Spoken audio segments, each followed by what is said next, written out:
Hello hi అండి. ఒక కొత్త విషయం చెప్దాం అనుకోండి. ఒకసారి ఎఫ్ఐఆర్ రైజ్ అయిందనుకోండి, ఒక యాక్సిడెంట్ కేసులో ఎఫ్ఐఆర్ రైజ్ అయితే మీరు సెటిల్మెంట్కి వెళ్ళకండి. అది చెప్దామనే మీకు ఈ వీడియో చేస్తున్నాను.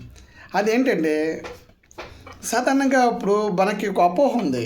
ఒకసారి సెటిల్మెంట్ అయిపోతే కేసు అంతా క్లోజ్ అయిపోతుంది అని ఒక నమ్మకం ఉంది జనాలకి అందరికీ. ఇప్పుడు చట్టాల్లోని కొన్ని అమెండ్మెంట్స్ వచ్చినాయి, తర్వాత దాన్ని మాడిఫై చేసినప్పుడు అది మీకు తెలియదు. సాధారణంగా ఒకప్పుడు ఏమైందంటే, పోలీస్ స్టేషన్కి వెళ్ళగానే ఒక యాక్సిడెంట్ అయ్యింది, సపోజ్ ఆపోజిట్గా గుద్దుకున్నారు, అక్కడ ఏదో తేలలేదు, పోలీస్ స్టేషన్కి వెళ్ళారు, అక్కడ ఎఫ్ఐఆర్ రాసేశారు. ఎఫ్ఐఆర్ రాసిన తర్వాత వాడికి ఇన్ఫార్మ్ చేసిన తర్వాత వాడు భయపడిపోతాడు, అమ్మో ఏంటి ఇది అయిపోయింది అది అయిపోయిందని. నాకు ఒక చిన్న కేసు జరిగింది. జగన్నాథ్ అని ఒక అబ్బాయి, మదవాడు అనుకుంటా, చిన్న అబ్బాయి, అంటే లేటెస్ట్గా లవ్ మ్యారేజ్ చేసుకున్నాడు. అది చిన్న స్కూటరు ఒక బైక్ గుద్దుకున్నప్పుడు ఆ చిన్న ఒక ప్రాబ్లమ్ని మీకు చెప్తాను. నెక్స్ట్ టైం మీరు ఆ మిస్టేక్ చేయకుండా చూడండి. అయితే ఈ యాక్సిడెంట్ అయిపోయిన తర్వాత ఇప్పుడు ఏం చేస్తున్నారంటే, పోలీసు వాళ్ళు అతి ఉత్సాహం చూపించేసి పోలీసు వారు ఎఫ్ఐఆర్ రాయింగ్ చేస్తున్నారు. ఎఫ్ఐఆర్ రాయిస్తే ఏమవుతుంది, అది ఫుల్ 100% బోత్ ఆర్ లాక్డ్ అనమాట. అలా అయిపోయిన తర్వాత ఈ ఈ గుద్దిన అబ్బాయిని ఫోన్ చేసి పిలిపించేసి అలాంటి భయపించగా భయపడిపోయి ఆపోజిట్ వాడితో సెటిల్మెంట్ చేసేసుకుంటాడు. సెటిల్మెంట్ చేసుకుని అమౌంట్ ఇచ్చేస్తాడు. అలాగా 10,000 అబ్బాయి ఇచ్చాడనమాట. అలా ఇవ్వడం వల్ల ప్రాబ్లం ఏంటంటే, నీకు సెటిల్మెంట్ డబ్బులు తీసుకొని నేను కమిట్మెంట్ అవుతానన్నా ఒప్పుకోరు.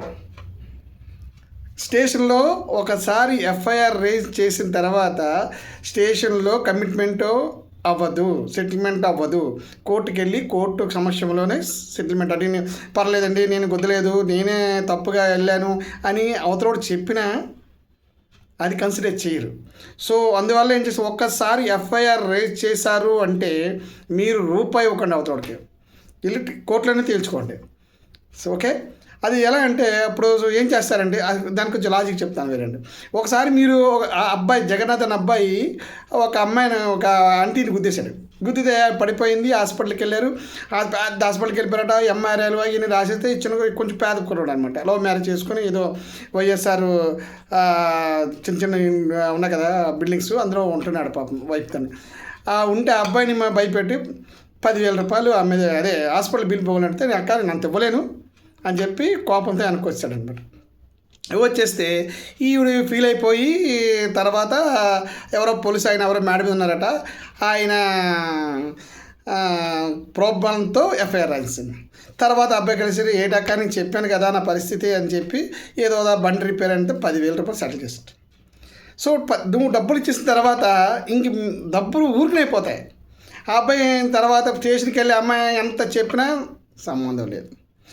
తర్వాత మీ ఇద్దరు కమిట్మెంట్ అయిపోయాము, సెటిల్మెంట్ చేసుకున్నాము అని లెటర్ ఇవ్వడానికి కూడా తీసుకోరు. ఎందుకంటే ఒకసారి లెటర్ అక్కడ ఇచ్చారనుకోండి, ఉత్తుపుణ్యంగా ఎఫ్ఐఆర్ రేజ్ చేసినందుకు పోలీసు వారి మీద మళ్ళీ ఛార్జ్షీట్ వస్తుంది. ఎందుకు మీ ఇష్టసారి ఎఫ్ఐఆర్ రాశారో మీ ఇష్టసారి కమిట్మెంట్ చేసారని.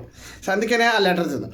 ఈ లెటర్ తీసుకోరు, దానికోసం మళ్ళీ కోర్టులో చెప్తారు. చూడండి, ఇది కోర్టుకి అయిపోయింది కదా, ఇంకా అవ్వదు, కోర్టుకు వస్తుంది. కోర్టుకు వచ్చిన తర్వాత ఏం చేశారంటే, ఇప్పుడు కేసులన్నీ ఎక్కువైపోయి జడ్జిలు చూసుకోవట్లేదు. పెద్ద పెద్ద మర్డర్ కేసులు చూడాలి కదా, ఆ మర్డర్ కేసు చూడలేక ఈ చిన్న వాటికి పంపిస్తున్నారు. చిన్న వేరే ఒక సబ్జెక్ట్ ఉంటాడు, ఆయన ఎవరు పబ్లిక్ ప్రాసిక్యూటర్ ఉంటాడు, వాడు ఫైన్ వేస్తారు మనకి. ఆ కేసు పెట్టి అక్కడ ఎంత గ్యామ్లింగ్ అవుద్దంటే, గ్యామ్లింగ్ అయిన తర్వాత అక్కడ యాక్చువల్గా మన గవర్నమెంట్ ప్రకారం ఒక రేట్ వేయాలి, ఒకటి ఉంటుంది. అంటే 100 రూపాయల నుంచి 10,000 లోపు మనకి ఫైన్ వేయాలి, ఎంత పెద్ద కేసు అయినా సరే. సో అది యాక్సిడెంట్ తీవ్రత పెట్టి అది చచ్చిపోయాడా, లేకపోతే కాలు జబ్బు తీసారా, చిన్న చిన్న ఇంజురీస్ అయ్యా అని. సో దాంట్లో శిక్ష కూడా శిక్ష చేసేస్తారని భయపెడతారు. మీకు గుర్తో లేదో, బస్సులో కూడా ఆర్టీసీ బస్సులో రాసి ఉంటుంది చూడండి, టికెట్ తీయకపోవడం నేరం, అందుకు 1,000 రూపాయల వరకు జరిమానా ఉంటుంది, లేదా 3 నెలల జైలు శిక్ష వేసేస్తారు అని ఉంటుంది. ఎవరైనా జైలు శిక్ష వేసారంటే టికెట్ లేదని హీరో, కాకపోతే సెక్షన్ ఉంది కానీ వేయచ్చు. అలా వేసాడు అనుకోండి, చిన్నకి రఫ్ కేసుకి జైలు శిక్ష వేసాడు అనుకోండి, పై ఉంటాడు కదా జడ్జి, ఆడు మొట్టగా లేస్తాడు, ఏంటో నువ్వు ఎందుకు చిన్న కేసు వేసావని. సో మళ్ళీ చెప్తాను, ఎఫ్ఐఆర్ రేజ్ చేస్తే 1 రూపాయి ఇవ్వకండి.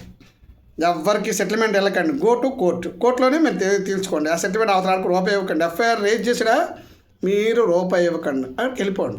ఒకవేళ ఇచ్చారంటే అంత లూజ్, తర్వాత నేను వద్దురా బాబు అని అన్న కాగితం తీసుకోరు, అక్కడే తీసుకోవాలి. కోర్టుకు వెళ్ళిన తర్వాత అక్కడ తతంగా ఉంటుంది. ఈ పోలీసు వాళ్ళు అందరూ భయపించేస్తారు. అవి ఇంత పట్టి రావాలి, 15,000 పట్టాలి, 10,000 పట్టి రావాలి, 20,000 పట్టాలి, భయపించేస్తారు. నేను దాని జైలు వేసిస్తాను అంటారు చిన్న కేసుకి. అప్పుడు అక్కడికి వెళ్ళిన తర్వాత అక్కడ అలా చూసి అంత గ్యామ్లింగ్ అనమాట. ఆ పీపీ, ఆ తర్వాత ఎదురున్నాళ్ళు, రాసే క్లర్క్స్, వచ్చే పోలీస్ అయినా అందరూ అంతా క్లబ్సింగ్. ఇక సపోజ్ ఇందాక చెప్పాను కదా, అప్పుడు కమిట్మెంట్ స్టేషన్లోని మేము కమిట్మెంట్ అయిపోయామా, సెటిల్మెంట్ చేసుకున్నాము, లెటర్ ఇస్తారంటే లెటర్ తీసుకోరు. ఆ లెటర్ లేదని నువ్వు కోర్టుకు వెళ్ళినప్పుడు అడుగుతారు, ఆ లెటర్ ఏదేమని అడుగుతారు. లేదు అని చెప్పడానికి ఆ పీపీకి మళ్ళీ ఆ పీపీకి కింద ఉన్న వాళ్ళకి మళ్ళీ అందరికీ అమౌంట్ ఇవ్వాలి. మళ్ళీ అమౌంట్ ఇచ్చి దానికి ఈ లెటర్ లేదు అక్కడ తీసుకోరు. ఇక్కడ వాళ్ళకి వీళ్ళ ద్వారా వాళ్ళకి అమౌంట్ ఇప్పిస్తారు. అంటే వీళ్ళు జనరేట్ చేస్తారు మనీ, వాళ్ళకి కావాలని వాళ్ళకి మోస్తారన్నమాట. కింద వాళ్ళందరూ సెట్ చేస్తూ ఉంటారు. సో అక్కడ బిల్లు రాస్తారు. మామూలు బిల్లు అంతా యాజ్ పర్ గవర్నమెంట్ ప్రకారం ఒక 1,500 అంతా వేసేస్తారు ఫైన్. ఆ 1,500 స్లిప్ ఇవ్వరు. ఆ స్లిప్ ఇవ్వరు. ఈ అమౌంట్ తీసుకుంటాడు, బాబు మీకు 5,000 అయిపోయింది, 7,000 అయిపోయింది, 6,000 అయిపోయింది భయపించేసి ఆ క్యాష్ తీసుకొని యాజ్ పర్ ఫైన్ ప్రకారం అమౌంట్ కట్టేసి గవర్నమెంట్కి ఆ స్లిప్ తీసుకొచ్చి ఆ కేసుకి అటాచ్ చేసేసి మిగతా 7,000 అనుకోండి, 1,500 పోతే ఎంత ఉంటుంది? 5,500 ఉంటుంది. సో 5,000కి ఈ కిందన ఇలా ఈ కేసు అంతా పంచుతారు. ఇది case. So next time onwards నేను అబ్బాయిని చూసి మళ్ళీ అబ్బాయికి ఎడ్యుకేట్ చేశాను. నెక్స్ట్ టైం ఎప్పుడైనా యాక్సిడెంట్ అయినప్పుడు కంగారు పడిపోకండి. కంగారు పడ ముందు వాళ్ళకి తీసుకెళ్ళి హాస్పిటల్కి తీసుకెళ్ళి వాళ్ళకి అన్నీ చేసి పెట్టండి, పర్వాలేదు. ఎందుకంటే గుద్దురు పెద్ద కారు ఉందనుకోండి, చిన్నోడితో తప్పు చేసినా పెద్దవాడిని అంటారు. ఆర్డర్ కరెక్ట్గా వచ్చినా విండు, ఈ చిన్నోడే తప్పు అంటారు. చిన్నోడు తప్పు అంటారు, పెద్దోడిది తప్పు అంటారు, చిన్నోడు మంచోడు అంటారు. ఆ రాంగ్ రూట్లో వచ్చినప్పటికి. సో తీసుకెళ్ళండి, మానవత్వం, హాస్పిటల్ తీసుకెళ్ళండి, చెయ్యండి. చేసి అప్పటికి కొంచెం ఎక్స్ట్రా చేస్తారు కదా, చేసి పోలీస్ స్టేషన్కి వెళ్ళి ఎఫ్ఐఆర్ ఎఫ్ఐఆర్ వీళ్ళకి ఆలోచన ఉండదు. ఈ పోలీసులు రాసేయండి అంటారు. రాసేటప్పుడు అత్యుత్సాహంతో రాయించేస్తారు. రాయించితే ఒకసారి ఎఫ్ఐఆర్ రాసిన తర్వాత ఇద్దరికి పవర్స్ పోతాయి. నువ్వు ఇద్దరు కలిపి కోర్టులో తీర్చుకోవాలి. సో గుద్రుడి మీద ఎక్కువ ప్రెషర్ ఉంటుంది. ఆ ప్రెషర్ తీసుకోవాలంటే రూపాయి అక్కడ పే చేయక, రూపాయి పే చేయక దెబ్బ అని చెప్పేసి పొమ్మని చెప్పేసి ఆ రూపాయి ఆ డబ్బులు ఏదో అలా కోర్టులో ఎడకొచ్చి పెట్టు. ఓకేనా? Done it.